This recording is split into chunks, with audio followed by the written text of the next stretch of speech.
Child of God, do you feel disconnected from the people and places around you? Does it seem like your old life is slipping away right before your eyes, and you don't even recognize yourself anymore? You may feel lost, lonely, and unsure of where you belong. But hear me, this is not the end of you. This may be a sign that God is calling you deeper. Sometimes what feels like disconnection is really the Spirit separating you from what no longer serves your destiny. He is pruning away the old so that the new can grow. In this video, I want to show you 7 signs you may be spiritually disconnected and how to return to God, because the enemy wants you to believe you're abandoned. But the truth is, you're being invited closer. And if you missed my last teaching, how to let the Holy Spirit take control, make sure you watch that too, because first we learned how to surrender, and now we're going to uncover what happens when disconnection sets in and how to find your way back. Before we dive in, don't just watch and scroll past. Respond right now. Subscribe so you never miss a word from God. Like this video so more believers can see it. Share it with someone who feels far from God. And declare this with me in the comments. I will return to God and not stay disconnected. 1. Loss of desire for God's word. Man shall not live on bread alone, but on every word that comes from the mouth of God. Matthew 4:4. Child of God, one of the first signs that you are drifting from God is when your hunger for His word begins to fade. You may still carry your Bible, you may still hear scriptures quoted in church, but inside your heart there is no appetite for the bread of life. And just as the body cannot survive without food, your soul cannot survive without the Word of God. A dusty Bible always leads to a dry spirit. You don't fall spiritually overnight. It happens little by little, the way a plant withers when it is not watered. At first, you miss one day, then 2, then weeks go by, and you begin to realize you cannot even remember the last time you opened your Bible in true devotion. That silence of Scripture in your life is the loudest alarm bell that your connection with God is weakening.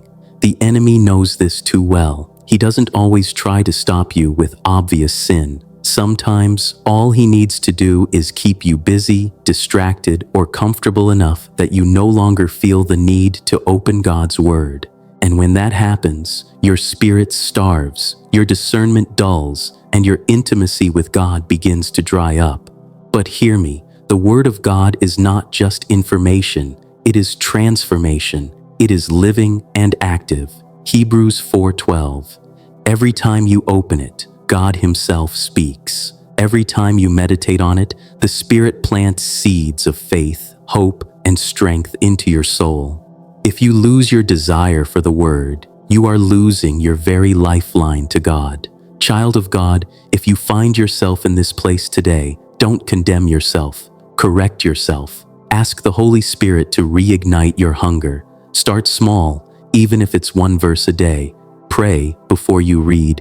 Lord, open my eyes to see wonderful things in your word. Psalm 119, verse 18.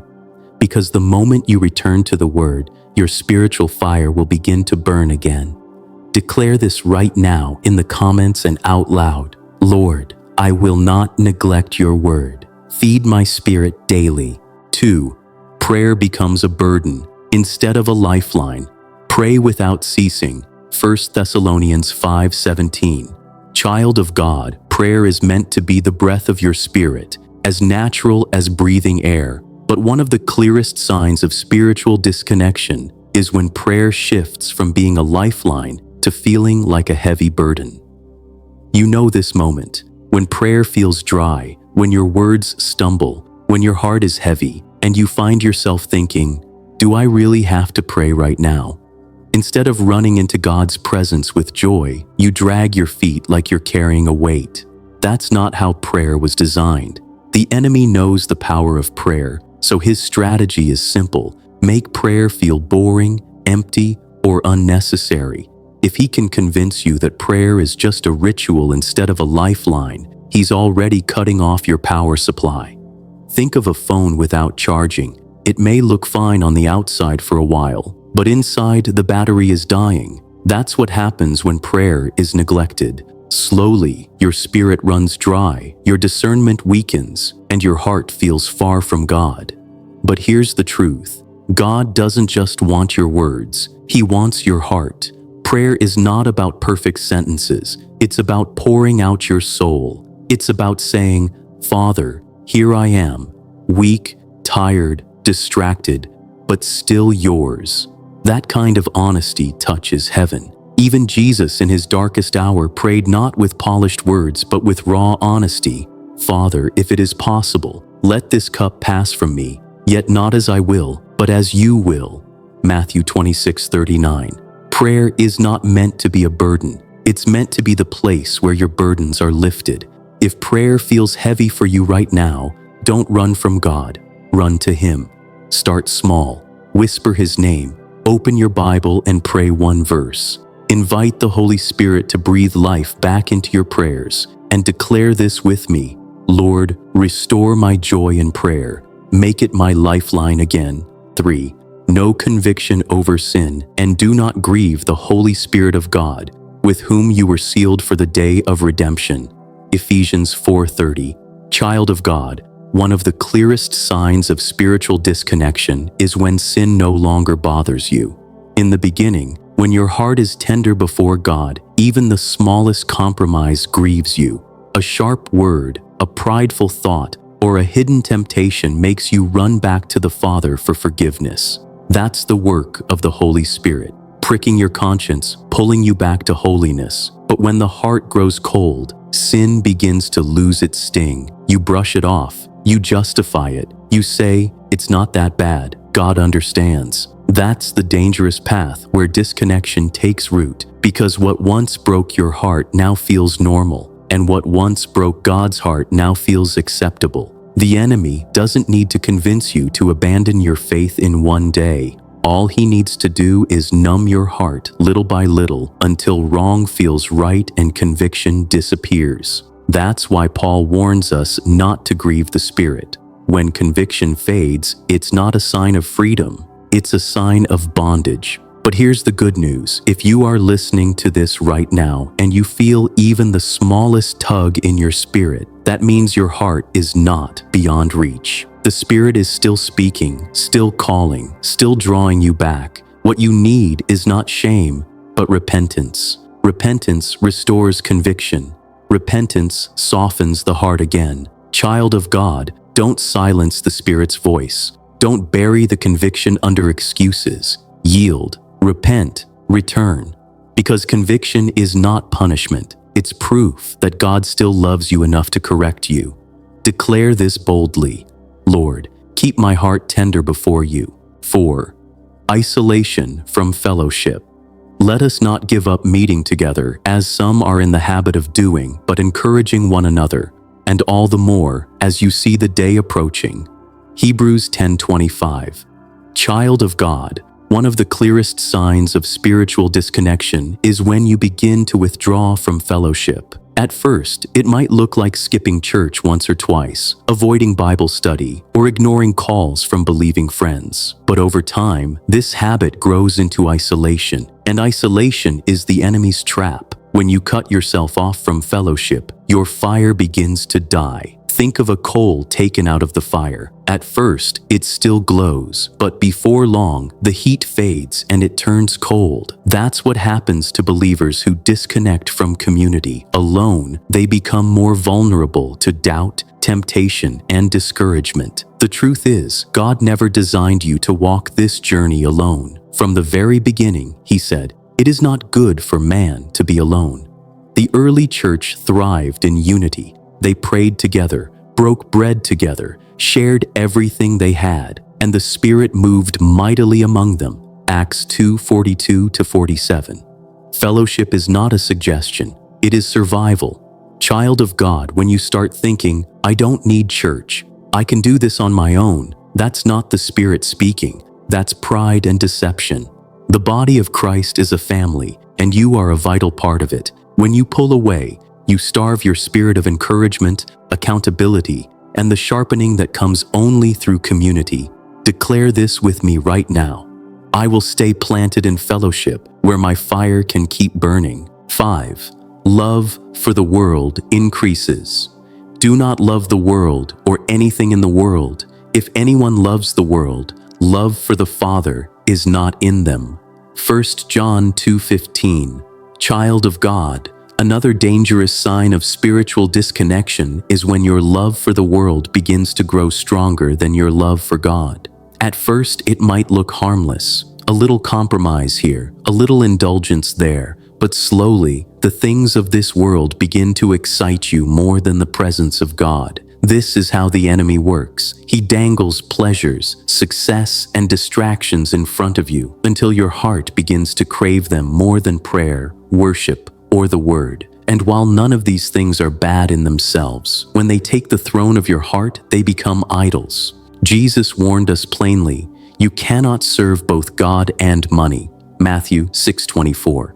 The same is true of fame, pleasure, relationships, or comfort.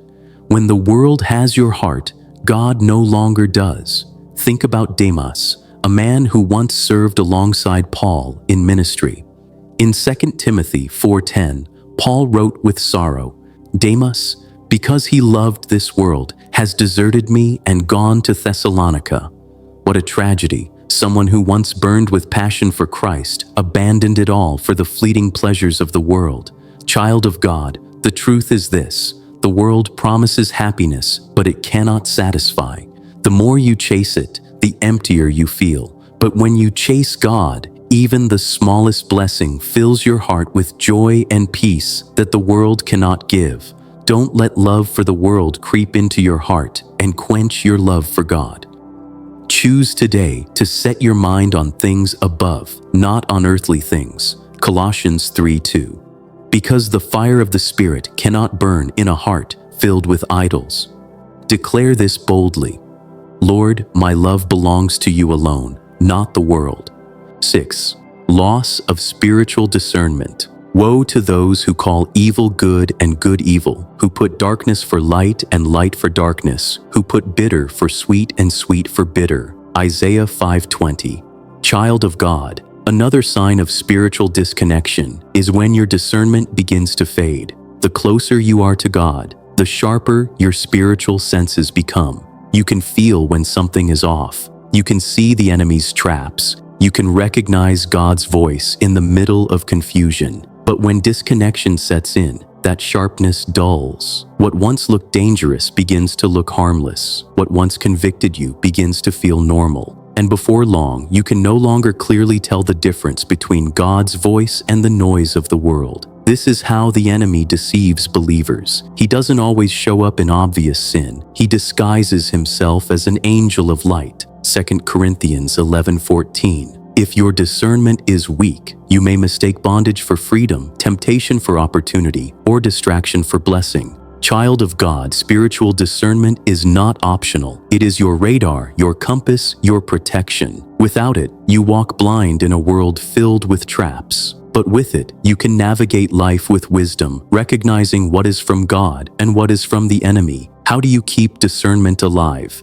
By staying close to the Spirit and rooted in the Word. Hebrews 5:14 says, "But solid food is for the mature, who by constant use have trained themselves to distinguish good from evil." The more you feed on the Word, the sharper your spirit becomes. The more you yield to the Spirit, the clearer His whispers sound. Don't let disconnection rob you of discernment. Ask the Holy Spirit daily, "Open my eyes, sharpen my ears, help me see what you see." Because in these last days, discernment is not just a gift, it's survival.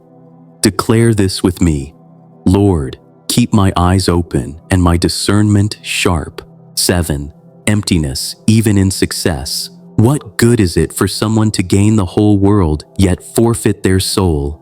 Mark 8:36. Child of God, one of the clearest signs of spiritual disconnection is when you have more, but feel less alive. You may achieve success, gain recognition, or accumulate blessings, yet deep inside, there's still an emptiness that nothing in this world can fill. This is the tragedy of disconnection. You can be surrounded by opportunities, applauded by people, and yet feel dry and restless in your soul, because no amount of money, fame, or success can replace intimacy with God. The prodigal son is a perfect example. He thought life would be better away from his father, chasing pleasure and independence. For a season, he seemed to have everything: wealth, freedom, friends. But soon it all ran dry, and he was left empty, broken, and feeding pigs. Luke 15:11-16.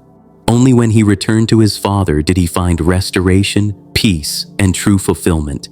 Child of God, success without God will always leave you feeling hollow. It's like drinking salt water. The more you consume, the thirstier you become. But success with God brings joy, purpose, and contentment that cannot be shaken. If you find yourself feeling empty despite achieving more, that's not a sign you need greater success. It's a sign you need greater surrender. Your soul will never be satisfied until it rests in Him.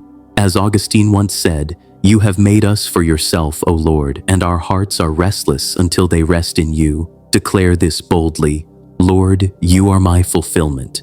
Nothing else can satisfy. That completes all 7 signs of spiritual disconnection, each expanded with scripture, emotion, and warnings. These things don't always hit you all at once. They creep in slowly, like weeds in a garden, choking the very life God planted in you. But here's the good news: disconnection is not the end. If you can recognize the signs, you can return. And the Father is always waiting with open arms. So today, don't just hear this message and scroll away. Respond. Subscribe so you don't miss the next teaching. Like this video so more believers can hear it. Share it with someone who feels far from God. And declare in the comments, Lord, draw me close again. Because your words matter. They are seeds of faith that pull you closer to God. Let us pray. Father, I confess that at times I have felt far from you. Forgive me for the moments I let distractions, sin, or the love of the world pull me away. Today I ask you to restore my hunger for your word, revive my prayer life, and sharpen my spirit. Draw me close again, Lord. Fill me with your presence and let nothing separate me from you. In Jesus' name, amen.